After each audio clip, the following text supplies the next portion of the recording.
Hello everyone, I am Dr. Stephanie Lawrence, the Dog Psychologist. So today I'm going to talk to you 5 things about aggression problems and 5 types of it. And I want you to know about fearful aggression, frustration aggression, protection aggression, dominance aggression, and territorial aggression.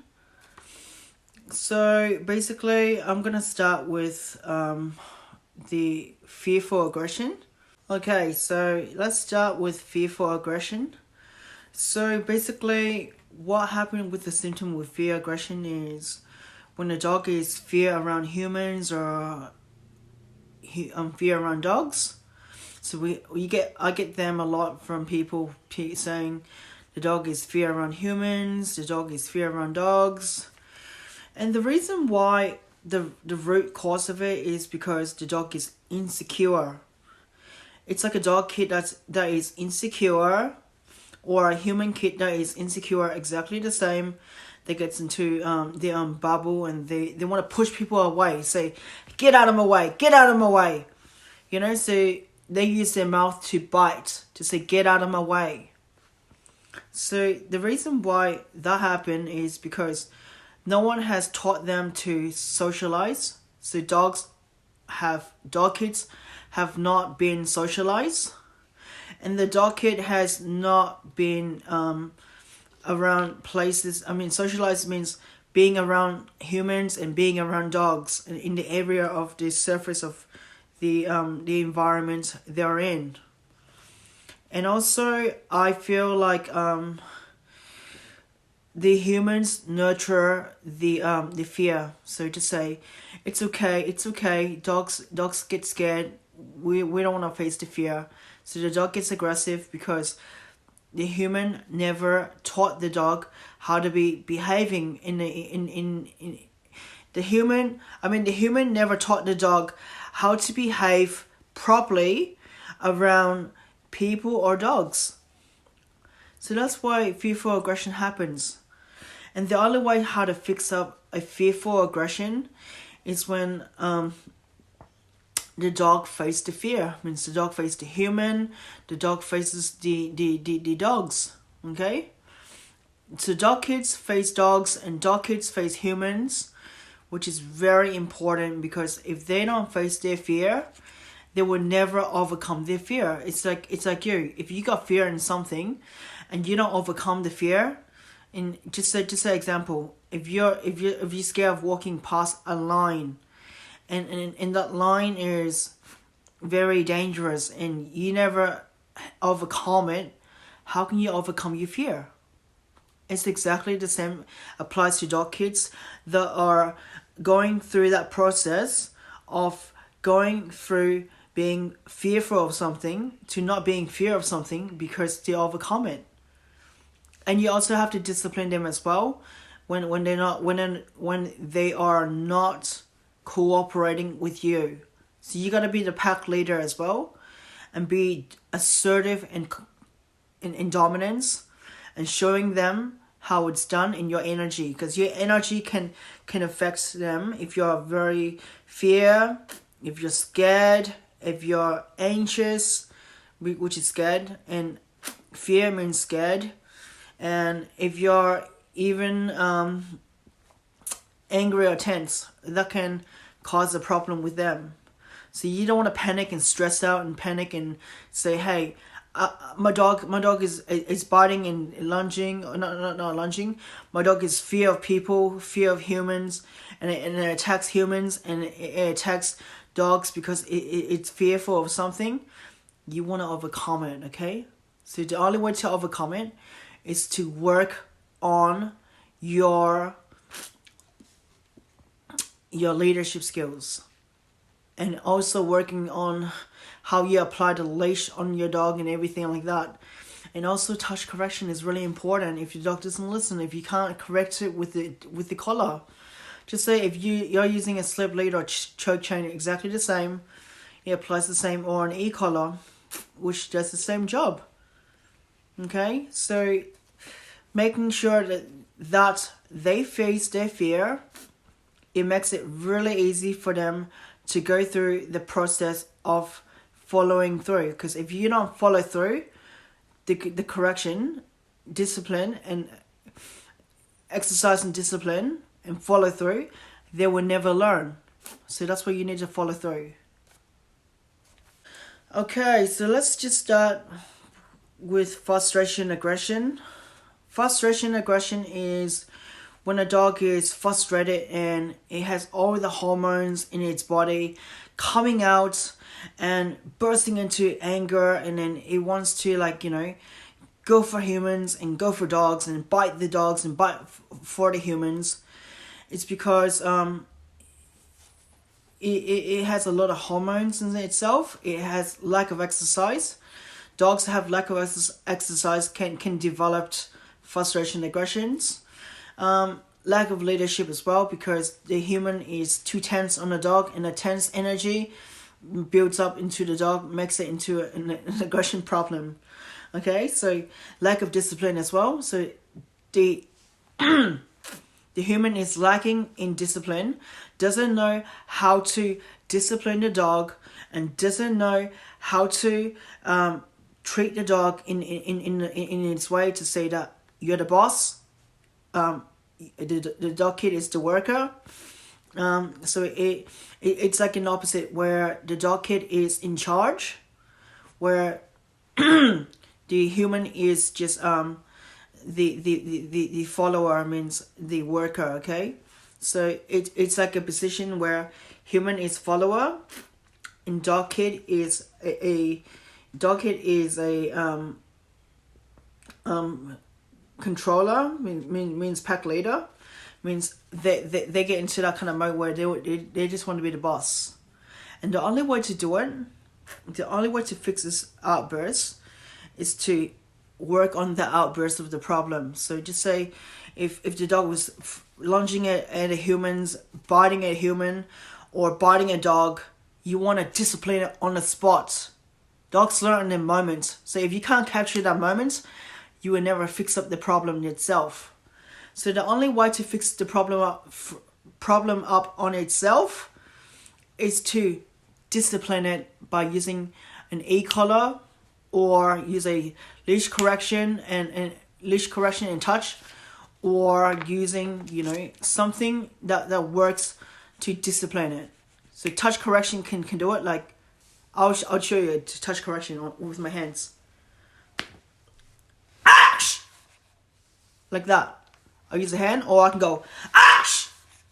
Like that with my hand, and I'll jab it into the back of the back of the rear of the dog, and they'll snap them out from lunging at dogs, lunging at humans, and it will work effectively. I even heard like a bunker. Have you heard of a bunker? A bunker is like a towel that's wrapped up. You throw it on a dog's face, and then it shuts up. And that's another discipline as well. I heard this from Jeff from Solid Canine Training. He's pretty good for disciplining dogs, and people are hating on him. I don't think it's bad. It's not cruel. It's good. And also, so discipline is really important. Facing the outbursts of the fear facing outbursts of the fear. Facing outbursts of the symptom of the frustration problem where the dog is lunging. and make sure you have a muzzle on the dog as well when you're working on this position, because you don't want to have the human or a dog get bit. And it's not really nice, to get another dog getting bitten or a human getting bitten. So yeah. So that's how you cure a frustration aggression problem. Okay, so let's just start with protection aggression, which is towards humans or dogs. So dogs are naturally prone to protect whoever they are with, but the thing is, the root of the problem of protection on a dog gets gets protective is because when a human is scared, the energy of the scaredness, the fear energy, channels into the dog, and the dog gets into that protective mode. Because I've seen this in police dogs. I've seen this in dogs that work in protections. The people have to look like they're in fear, and then dog gets into protective mode and they protect. So the thing is, if a human is in fear of humans, or fear of people, or fear of dogs, or insecure or anxious, this can lead into a dog getting into a fearful, into a protective aggression dog, and this really is nasty. If you don't know, if dogs are getting into that kind of state of mind. Sorry, my throat is a bit bad. So basically, dogs that are that are in protective aggression mode, they're mostly prone to be dominance dogs, or dogs that are just really like, they're not happy-go-lucky dogs. They're dominant dogs. Dogs that like to be in control of a human. So human is scared, human is sad, and dog is dominance, and that can just flick the switch into protective mode for a dog. So how can I fix this problem, or how can you guys fix this problem up? Is dogs needs to know that the human is in charge and be the pack leader. So if the human is the pack leader, the dog is not control and not be dominance. And also, the human has to be calm and assertive with the energy around, like a sergeant. And if they're not like a sergeant, disciplining, screaming, yelling, not screaming and yelling, but using their voice to discipline, then the dog will listen. So if they use their voice to correct the dog, like ah, or shh, or shh,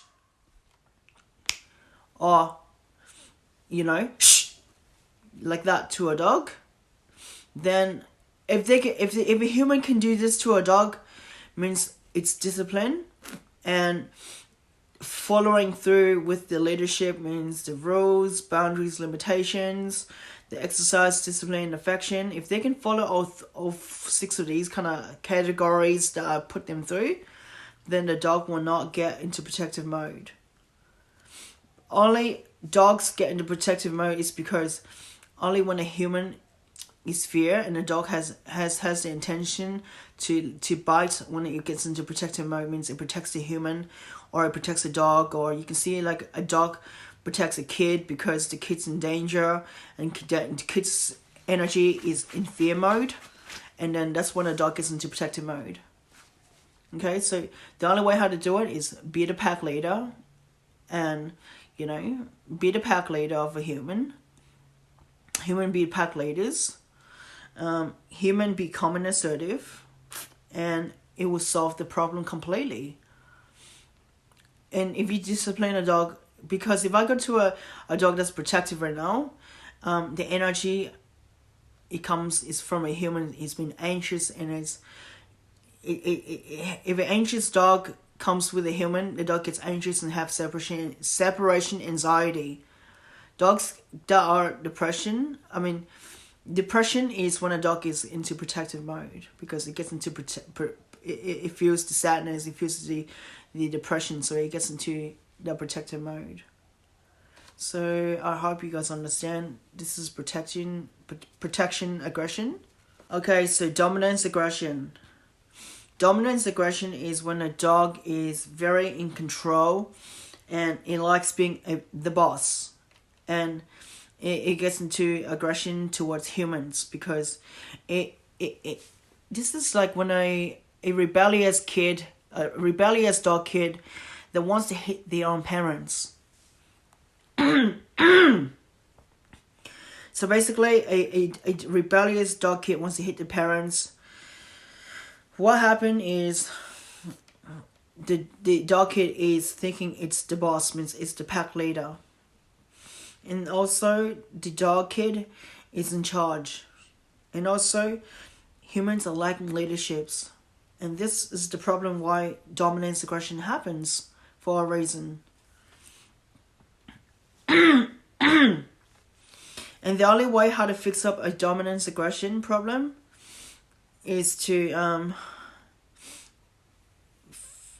one second. So when a dominance dog, if you want to fix their problem, is you have to have the humans to have leadership skills. So if the human has good leadership skills, that means they are in good hands of being the pack leader of dogs. So if the human is in charge and have good leadership skills, it can be the pack leader, then they can actually tame the dog kid itself. And because the dog kid's gonna challenge the human all the time, because it's a dominance dog, it's a dominance dog, and dogs that are dominant are in the front of the pack. They like being in work mode, doing things. They like to have assignments to do, like chores, like high assignments to do. And if you don't give them chores to do, they will control you. They're not like the middle pack of the dogs, which is the medium energy dogs, which people say it's happy-go-lucky dogs. They pretty much are in control of humans and wanting to test the human out if the human's not doing things right. That's why if you give leadership skills, exercise, discipline, and affection, that's when you can control them. Because first you exercise them with an assignment to do, then you discipline them, then you give them affection. Means love. Love means touching. Love can be like food. Love can be toys. These are things that are love to dogs. And yeah, so discipline is really important in this process. If you wanna fix a dominance aggression dog, very, very not easy. Like if you have them, they always wanted to do something, like be in charge. The tail is up. If the tail is up with the dog, it means the dominance. But the dominance doesn't mean it's aggression. Dominance barking and the back of the hair hackles up. That means it's aggression. So if you see a dominance dog, tail's up. So the tail's up, yeah. They're barking. They're looking at you, and then the hackle of the hair comes up. And then the snarl like this, or ruff, ruff, ruff, like woof, woof, woof, woof, like that. Okay, so basically, if they're doing that, because I don't have a picture to tell you guys how it's like right now, but I can screenshot you guys later on about these aggression problems, about these dominance aggression dogs. Then you know the difference between them, because it's not easy to observe until you see it, but you gotta find out. If you can search up dominance aggression, that can be helpful for you to see the big difference with dominance aggression and normal dogs. Okay, dominance aggression is when a dog is very dominant. It just likes to be the boss most of the times. If dominant dogs are good for like police dogs, they're good for like army dogs, they're good like for dogs that like to do crazy things, like protection aggressions, all sorts, but they're very good at they're not good at being a service dogs, but they're very good at doing things differently, like protection dogs. Okay, so lastly, I got territorial aggression, and dogs that have territorial aggression towards humans, it's most likely the symptoms of the dog is because they are in control, they are in charge, they are the pack leader, and the human inside the house or whatever it is lacking leaderships. So basically, what happened with territorial aggression is when a dog gets into defensive mode and trying to get you out of their turf, or they bark like woof, woof, woof, woof, woof, woof. the bark comes in, and then when you see them lunging at you and biting you when you get into their place, that's territorial aggression. It's because the humans lack in leadership. Sometimes dogs, when you enter the turf, not every dog is a territorial aggression because the dog is not dominance. But most of the times, the dominance dog that are in control are mostly likely to be territorial aggression dogs. And basically, how you can fix up this symptom problem is to get the human to be a pack leader. So the human has to be the pack leader, means be calm and assertive energy, and give them chores to do, and give them like assignments to do, and then work on the behaviour issues with the symptoms. And also, the human needs to be in control at all times and be the parent. So the human parents needs to be in control. This is the main thing that I see. People don't know how to control their dogs. People don't know how to work on their dogs. They don't know anything about dog psychology. They just adopt a dog. They don't know anything about the whole psychology of dogs. And then they leave it to the last minute where the dog gets into territorial aggressions. And then when a person gets bitten by their dog, that's when they keep asking for help because they got nothing else to do to work on the behavior.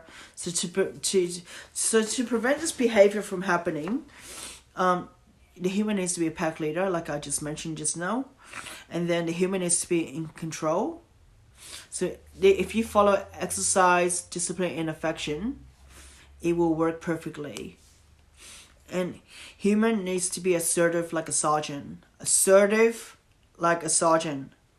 So if the human is not assertive like a sergeant, then dogs will not listen and just like wants to control and just be the pack leader and bites anyone that comes in their place, because the dog never learns how to be submissive and be more calm, more relaxed, and let the human be in charge, because dogs are not naturally in charge.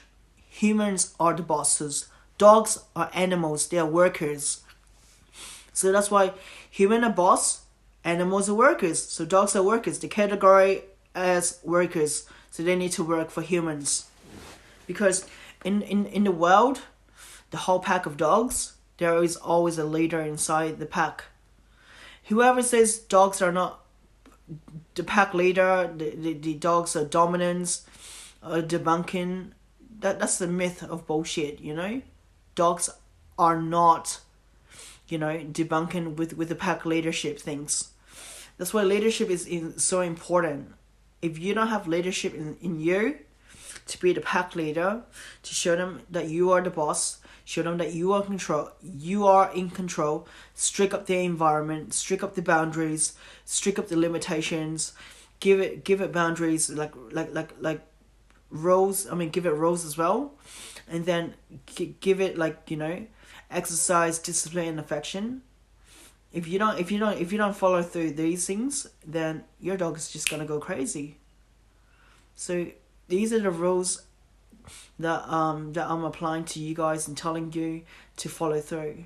Okay, so that was all the 5 tips, the 5 types of aggressions that I've encountered and studied throughout the years, and knowing the difference between how to work with them and to fix the problem up. I say use like a leash, a slip lead, which is a choke chain. I say a choke chain will work perfectly if you can do it. If you can't if you can't discipline a dog with a choke chain, then use the e-collar. I would use a prong collar on a dog, but the thing is, Victoria in here are banning freaking prong collars, and I want to make them unban the collars because it's really good for beginners that doesn't know how to discipline dogs, and it's really good to use e-collars as well to discipline the dogs. So just say if dogs are getting to these aggression types of symptoms, then what happened is they likely to switch off the discipline when you apply the discipline on them. So firstly, there's 4 types of things that dogs do. They fight. So if they fight, means they bite. Okay, then they flight, means they run. Then they avoid, means they avoid the problem. And then they surrender, means they give up the problem, means they give up. And then you become the pack leader if you can apply and know these messages that they give. And also, I want to talk about the energy of dogs. Okay, there's 3 types of energy. The high energy, which is the front pack. The middle energy, which is the middle pack. And the low energy, which is the back pack. And you want to apply yourself to pick the right energy dog for yourself. So just say, regardless to any breed it is, you guys see like German Shepherds, all those types, and you think it's aggressive for the own breed. But depends.